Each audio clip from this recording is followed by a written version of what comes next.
तो हेलो दोस्तों, कैसे हैं आप लोग। आपको तो पता ही है कि हम लोग अंतिमा, जो कि मानव कॉलेज की किताब है, उसकी ऑडियो बुक की सीरीज कंटिन्यू कर रहे हैं। और इसी सीरीज में ये हमारा चौथा क्रम है। तो आज इस उपन्यास के हम चौथे एपिसोड में आ चुके हैं। आशा करता हूं कि आपको कहानी पसंद आ रही होगी। तो चलिए दोस्तों, कहानी को आगे बढ़ाते हैं। बाहर कुछ भी बदल नहीं रहा है। मैं इन्हीं चुप सुबहों में उठता हूँ, खिंची हुई दोपहरों में गोल गोल घूमता हूँ, और शाम पूरे दिन की बची खुची ऊर्जा का उजाला घर से खींच ले जाती है। इन सब में रातें हैं जो राहत देती हैं। वे सारे बाहर को सपने में खींच लाती हैं। वहां पहुंचकर लगता है कि पूरा दिन असल में सपने का वह हिस्सा है जिसे मैं सोते ही देखना शुरू करूंगा। बाकी वक्त मैं एक प्रेत सा पूरे घर में मंडराता रहता हूँ। बीच में कश्मीर के बड़े सपने आए। सोचा इन सपनों को अपने पिता को सुना दूंगा, पर लगा वह मुझसे कश्मीर पर इतनी कम बातचीत करते हैं कि कहीं इन सपनों से वह बिदक न जाएं। मैंने अपने सपनों को अपने पास ही रखा, उन्हें पिता से चल रहे संवादों तक नहीं पहुंचने दिया। वर्मा मैडम के नाम का जाप भीतर मन कर रहा है। कुछ इस तरह की सतह पर इसकी कोई भी भनक नहीं थी। बहुत ध्यान देने पर पता चलता कि भीतर यह नाम हल्की बुदबुदाहट में लगातार हरकत कर रहा है। क्या हुआ था और क्या लिखा जाना चाहिए। हमेशा ऐसा लगता है कि यह चुनाव सिर्फ लेखक के हाथों में होता है, पर असल में उसके हाथों में कुछ नहीं होता है। वह अपने पात्रों से ईमानदार रहने के चक्कर में मारा जाता है। निजी जीवन में झूठ और छल आसान है, पर लिखे में आपके पात्र आपको कभी माफ नहीं करते। आपको बार बार अपने लिखे पर वापस जाना होता है, और जब तक आप सारे छल को काट कर बाहर नहीं कर देते, तब तक पात्र अपने निजी में आपका प्रवेश रोके रखते हैं। अंत में मुझे वर्मा मैडम की कहानी में हमारी पहली मुलाकात को क्लासरूम में ही रखना पड़ा, जहां मैं उन्हें घूर घूर कर देख रहा था और उनके सवालों का उत्तर नहीं दे पाया था। इस बीच अरू के फ़ोन आए, पर मैंने उठाए नहीं। मैंने उसे मैसेज करके कहा कि व्यस्त हूँ, जल्द फ़ोन करता। अरू मेरे पिता से बोले मेरे झूठ का हिस्सा हो चुकी थी। अब कैसे मैं खुद को समेट कर उससे बात करूं। मुझे चीज़ों को टालना बहुत अच्छे से आता है। मुझे लगता है कि अगर वह टलती रहेंगी तो एक दिन खुद ही सुलझ जाएंगी। मैं इस मामले में कितना अपने देश जैसा हूं। पवन के आए संदेशों को भी टालता रहा। मुझे खुद से चिढ़ होने लगी। मैं क्यों काटता रहता हूँ खुद को सबसे। पवन दिल का बहुत अच्छा आदमी है और शाम की वाक का एक सहारा भी है, पर मुझे हमेशा डर बना रहता है कि वह वाक धीरे धीरे एक जिम्मेदारी में बदल जाएगी, और इस जिम्मेदारी से भागते ही मैं एक स्वार्थी छिछले आदमी का तमगा लेकर फिर खुद को अकेला खड़ा मिलूंगा। मैं इस तरह के विचारों से भी त्रस्त हो रहा था। कब तक अपने दिमाग के अंदर ही जीता रहूंगा। हर कुछ समय में दूसरों को लेकर एक गिल्ट भर जाता है। मैं खुद को बदल देना चाहता था। मैं अंतिमा, अरू, पवन, पिता, सलीम, वर्मा मैडम सबसे माफ़ी मांगना चाहता था। इस माफ़ी मांगने में एक स्वार्थ भी था। असल में इस चिढ़, इस गिल्ट की वजह से वर्मा मैडम की कहानी आगे नहीं बढ़ पा रही थी। मुझे कहानी आगे बढ़ाने के लिए वर्मा मैडम की ज़रूरत थी। कहानी में स्वच्छंदता न आने का कारण मेरे भीतर खाली जगह की कमी थी। मुझे सफाई की ज़रूरत थी। सबसे पहले मैंने अपने पिताजी के लिए 2 पैकेट क्रैक जैक बिस्कुट पहुंचवाए। शुगर के कारण उन्हें यह खाने की मनाही थी, और सलीम को बोला कि एक दिन कम मसाले का चिकन खिला देना। मुझे पता है कि इस बात से पिताजी कितना ज़्यादा खुश होंगे, और शायद वह अरू वाली बात भूल जाएं। फिर मैंने अंतिमा को फ़ोन लगाया। हेलो, मुबारक हो। किस बात की। अगले हफ्ते से फ़्लाइट शुरू होने वाली हैं। मैंने बुक करवा ली है। अरे वाह। हाँ, तुम्हें खुशी तो होगी। सुनो, आज रात वॉक पर चलोगी। रात में? दिन में बहुत गर्मी होती है, बाहर चल नहीं पाएंगे। पीछे की सड़क पर वॉक करेंगे, जैसे हम अपनी यात्राओं में किया करते थे। वह कुछ देर चुप रही। रोहित, मैं तुमसे बहुत नाराज हूं। मैं सोच कर जवाब दूंगी। ठीक है, मैं तुम्हें मिलूंगा अपनी कॉलोनी के गेट पर 9 बजे। अरे, मैंने तय नहीं किया है अभी। इतना तो तुम्हें जानता हूं। सी यू। मैंने बाय कहकर फोन काट दिया। उसका जाना सहन करना मेरे लिए कठिन था। अंतिमा यह बात जानती थी, और वह मेरे कहने पर मुझसे मिलने जरूर आएगी, यह बात मैं जानता था। किसी का भी जाना कितना तकलीफदेह होता है, चाहे जीवन में अब उससे संबंध उतना सघन नहीं हो तो भी। एक सतही संबंध का भी जाता हुआ चित्र एक पिटारा खोल देता है और हमें आश्चर्य होता है कि कैसे हमने जीवन में आए सारे संबंधों के अंत की एक फिल्म संभाल कर रखी है।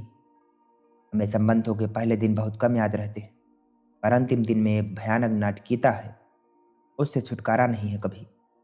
जिस वक्त अंतिमा ने कहा कि उसने फ्लाइट बुक कर ली है, मुझे लगा अभी जाकर उससे मिल लूं, अभी उससे कह दूं कि चलो कहीं दूर यात्रा पर निकलते हैं, अभी उसको इतना प्रेम दूं कि वह कुछ देर और रुक जाए। रात को मैं 8:30 बजे ही अपनी कॉलोनी के गेट पर पहुंच गया था। भीतर उसके इंतजार में खुद को कोसता रहा कि मैं फिर वही कर रहा हूं जो हमेशा करता आया। जब मुझे पता है कि वह जाने वाली है, क्यों मैं उस वक्त सबसे ज्यादा उसके प्रति प्रेम महसूस करता। तभी अरू का फोन आया। इस बार मैंने इग्नोर नहीं किया। हेलो, नमस्ते। मुझे लगा आप फिर फोन नहीं उठाएंगे। सॉरी, मैं आपको डिस्टर्ब तो नहीं कर रही हूँ ना? मुझे सॉरी बोलना चाहिए आपसे, मैं थोड़ा व्यस्त हो गया था। आप कल शाम क्या कर रही हैं? मैंने यह बोला ही था कि मुझे अंतिमा की कार आती हुई दिखी। कल शाम को पवन घर आ रहे हैं, वह पास्ता बना रहे हैं। मुझे बहुत अच्छा लगेगा अगर आप भी आ जाएं। मेरा घर आपके घर से 5 मिनट की वॉक पर है। प्लीज, बहुत अच्छा लगेगा। अरू बोले जा रही थी और अंतिमा वहां इशारे से पूछ रही थी कि कार कहाँ पार्क करूं।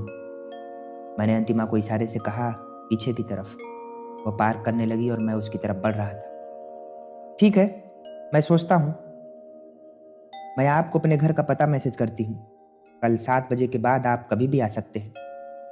ठीक है, थैंक यू। मिलते हैं कल। बात कल की थी तो मैं उतना ज़्यादा घबराया नहीं और यूँ भी मुझे अंतिमा से मिलने का उत्साह था। मैंने वक्त देखा, अंतिमा 9:20 पर पहुंची थी। वह जीन्स और सफ़ेद टी शर्ट पहने हुई थी। मुझे देखते ही उसने मास्क उतार दिया।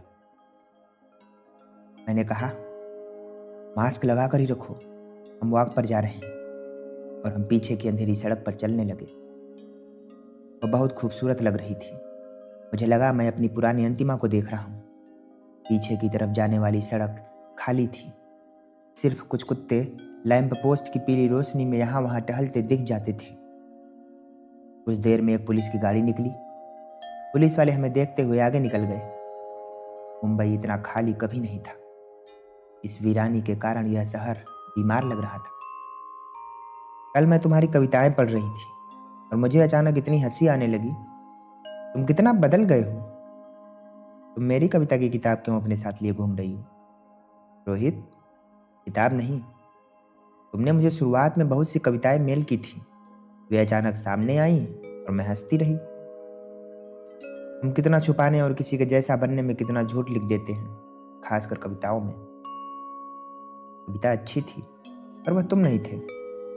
यही तो दुख है। इस पर मैं खिसिया दिया। और फिक्शन तो झूठ ही होता है, कोई जज नहीं कर रहा। पर हमारे खुद की ईमानदारी का क्या? हमें तो पता है ना कि दूसरों की वाहवाही से निकली है यह बात। पर हमें एक किस्म के अनुमोदन की आवश्यकता तो होती ही है, कविताओं में ही नहीं, जीवन के सभी पक्षों में।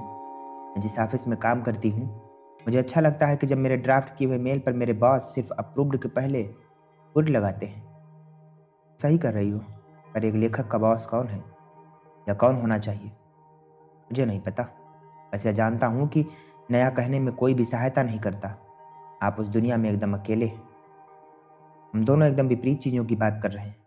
मैं वान गॉग जैसे कलाकारों की तपस्या समझती हूँ और उस यात्रा में आपको जाया होना ही पड़ता है। और ऐसे भी बहुत से कलाकार होंगे जो उस यात्रा पर निकले हों और गुम हो गए हों और कोई उनके बारे में नहीं जानता हो। मुझे तो इस बात से ही सिहरन आ जाती है।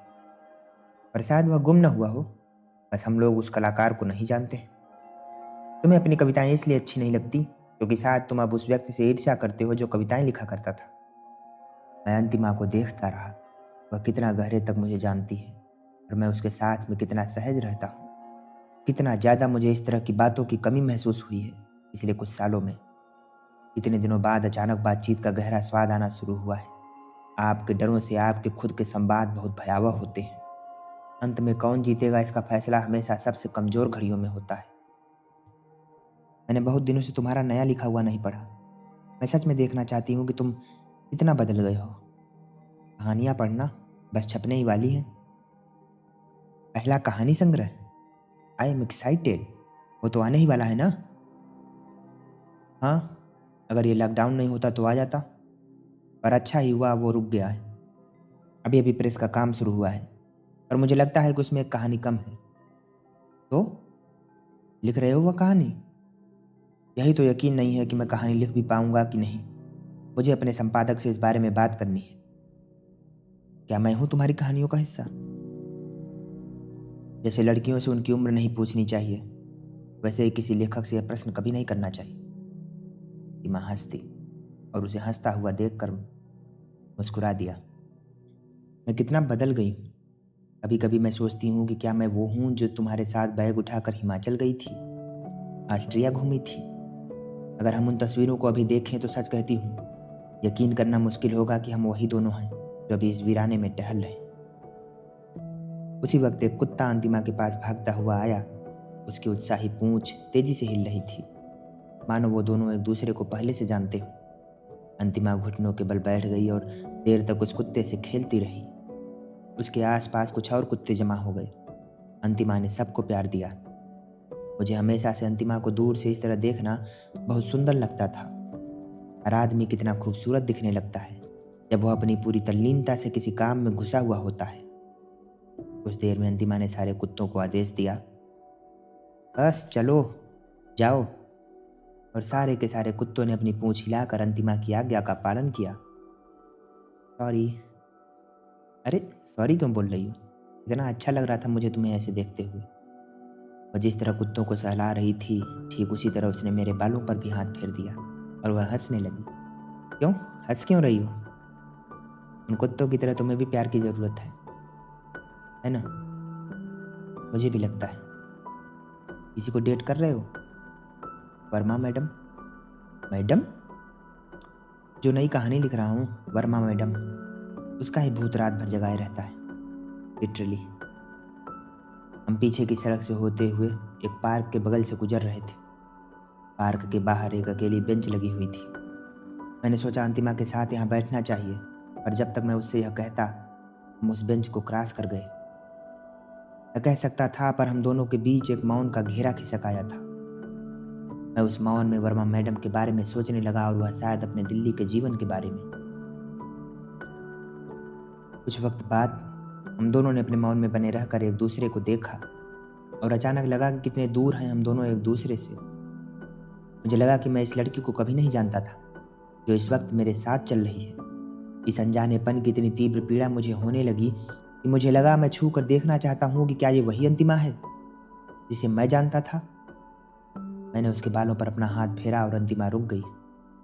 मैं उसके करीब आया और उसने अपनी आंखें बंद कर ली। मैंने उसे हल्के से चूम लिया। यह वही है, तेरी अंतिमा। इसके होठों की कोमलता में अपनेपन की नदियां अभी भी बहती हैं। मेरे चूमते ही उसने मुझे यूं देखा मानो पहली बार देख रही हूं। मैं दूर हट गई। उसने मुझे अपने पास खींचा और हम कुछ देर तक एक दूसरे को चूमते रहे। सुख की एक खुशबू होती है। उस खुशबू के आते ही पीड़ा के टूट पड़े बासी क्षण इस कदर जिंदा हो जाते हैं कि लगने लगता है यह क्षण कितना पराया है, जबकि खुशी कितनी अपनी है। एक दिन भूखे रह जाएंगी की कल्पना में हम अपने में से पराया निकालना भूल जाते हैं। बाद में हमारी डकारों में देर तक सुख बसता रहता है। हम वापस घर की तरफ चलने लगे थे। मैं उससे कह कर आई हूँ कि मैं तुमसे मिलने जा रही हूँ। अच्छा, तो क्या कहा उसने? तुम न सारे पुरुष एक जैसे हो। तुम्हें कभी नहीं समझ आएगा कि एक लड़की कैसे सोचती है। मैं उसका साथ नहीं दे रहा, पर देखो वह गलत तो नहीं था। अभी अंतिमा ने मेरा हाथ छोड़ दिया। देखा, तुम सब कितना एक जैसे हो। सॉरी, मेरे मुंह से निकल गया। नहीं, सॉरी बोलने की जरूरत नहीं है। मैं और मेरी जैसी हर लड़की इस तरह की बातों की आदी है। मैं जब पिछली बार तुमसे मिलने आई थी तो उसे नहीं बताया था। पूरे वक्त एक गिल्ट बना रहा। अपने पुराने दोस्त के साथ एक ड्रिंक पीना, इसमें इतनी गलती लग रही थी कि मानो मैं तुम्हारे साथ सो रही हूँ। मैं सोचती रही कि यह गिल्ट मुझे क्यों हो रहा है। मैंने तो कुछ किया नहीं। खैर, उसके बाद हम नहीं मिले और वह लगातार तुम्हारे बारे में पूछता रहा। जो शुरू में मुझे अच्छा लग रहा था। मैंने सोचा उसे बता दूं कि मैं तुमसे मिली थी, पर फिर समझ में आया कि वह तो असल में टोह ले रहा है कि तुम मुझे कितने मैसेज करते हो, कितना फ़ोन करते हो, क्या तुम मुझे मिलने के लिए बुला रहे हो। उसकी बातों में अविश्वास की इतनी ज़्यादा बदबू भरी हुई थी कि मुझे लगा उससे कह दूं कि मैं तुमसे बात नहीं करना चाहती हूँ, पर मैं चुप रही। क्या वह मुझे जानता भी है, या वह मेरे बारे में बस इतना जानता है कि अगर मैं उसकी निगाह से दूर हूँ तो ज़रूर वो सब कर रही हूँ जो गंदगी असल में उसके दिमाग में है। तुमने भी पिछली बार मेरे बॉयफ्रेंड की बात पर मुझे ताना मारा था, इतने तुम सब एक जैसे हो। अंतिमा जैसे ही चुप हुई, मैंने उससे माफ़ी मांगी। जितनी तरह से मैं उससे माफ़ी मांग सकता था उतने तरीके से मैंने उससे माफ़ी मांगी।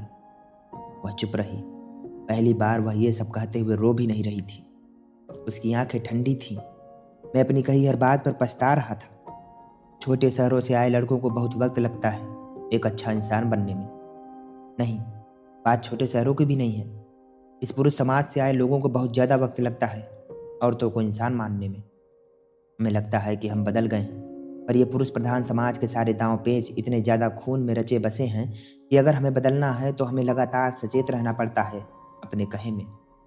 वरना ये गंदगी के सांप जो हमारे खून में हैं, ये हर बार मौका देख कर डस लेते हैं, जैसे कि अभी मेरे भीतर की गंदगी ने मुझे फिर डस लिया था। और हम इतने गले गले तक इस गंदगी में धंसे हुए हैं कि इसकी माफ़ी पर हमारा हक नहीं है। मैं फुटपाथ पर बैठ गई। मैं पास में ही खड़ा रहा। सोचा उसके कंधे पर हाथ रखूं, पर हिम्मत नहीं हुई, सो मैं चुप ही रहा। कुछ देर में मैं भी उसके बगल में बैठ गया। आज जब तुमने मिलने को कहा तो मैंने उसे बता दिया। कुछ देर में अंतिमा ने बुदबुदाते हुए कहना शुरू किया, मैं किसी दूसरे के घर में अकेली बंद हूँ। दिन भर कुछ भी करने को नहीं है।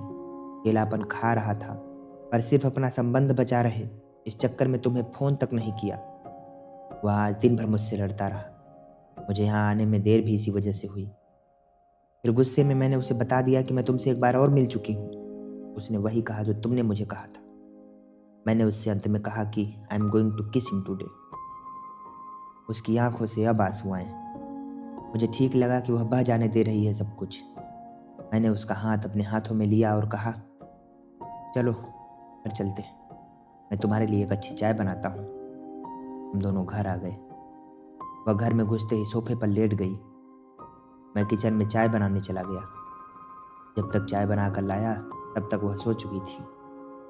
मैंने उसको गोदी में उठाया और बेडरूम में लिटा दिया। बाहर आकर मैं सोफे पर चित लेट गया। मैं अपने पिता के बारे में सोचता रहा कि कैसे वह मेरी माँ को ट्रीट करते थे। फिर बचपन में अपने पड़ोसियों के बारे में सोचने लगा। रैना अंकल, सोनी जी, तिवारी जी, परासर बाबू, चौबे जी, दुबे साहब, लोहिया जी। इनकी पत्नियां इनके घरों में गुम रहती थी। इन सब ने भी किस तरह अपने बड़ों से सीखा होगा कि घर की औरतों को कैसे रखना है। पीढ़ी दर पीढ़ी हम सब ने अपनी माँओं को पूजा है और बदले में उन्हें मुफ्त का नौकर बनाकर रखा है। सामने 2 कप चाय रखी थी जिसे छूने का भी मन नहीं किया। अपने बचपन की गलियों में भागते दौड़ते कब आंख लग गई पता ही नहीं चला। दोस्तों, फिलहाल इस कहानी को भी आज यहीं तक रखते हैं। आपसे मिलते हैं अगले एपिसोड में। तब तक के लिए टेक केयर, गुड बाय।